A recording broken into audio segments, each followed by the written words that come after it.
Nagdulot ng brownout ang pagsalpok ng isang kotse sa poste sa Lipa City. Sa Digras, Ilocos Norte, nanaksak ang isang estudyante ng kapwa niya estudyante sa loob mismo ng eskwelahan. Narito ang unang balita. Naka-high alert ngayon ang Dingras National High School sa Ilocos Norte kasunod ng insidente ng pananaksak sa loob ng eskwelahan. Ayon sa mga otoridad, sinaksak ng isang grade 9 student ang nakaalitan niyang grade 8 student habang break time. Hindi binanggit kung ano ang pinag-ugatan ng away ng dalawa. Isinugod sa ospital ang biktima na nasa ligtas ng kalagayan ngayon. Isinailalim naman sa counseling ng Municipal Social Welfare and Development Office ang nanaksak na estudyante. Gumawa kami ng intervention plan para ma-monitor ang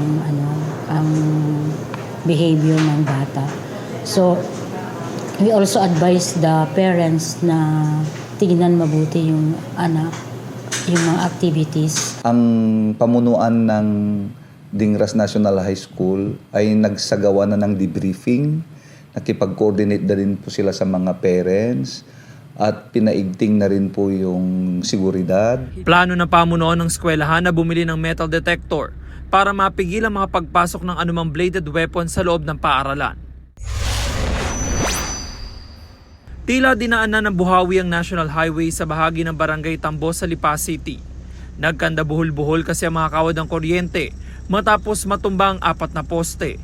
Ayon sa mga otoridad, sumalpok sa isang poste ang isang kotse. Natumba ang posteng binanggat na damay ang 3 iba pa. Nabagsakan din ng isa sa mga ito ang truck na may lamang daan-daang sako ng mais. Dahil din sa insidente, pansamantalang nawalan ng kuryente ang ilang lugar sa Lipa City. Nagdulot din ito ng pagbigat sa daloy ng trapiko. Sugatan ng driver ng kotse na dinala sa ospital. Sinisikap pa ng GMA Regional TV Balitang Southern Tagalog na makuhanan siya ng pahayag. Patuloy ang imbestigasyon ng pulisya.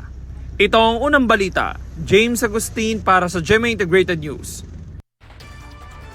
Mga kapuso, para laging una sa mga balita, bisitahin at mag-subscribe sa GMA Integrated News sa YouTube. Sa mga kapuso abroad, samahan niyo kami sa GMA Pinoy TV at sa www.gmanews.tv.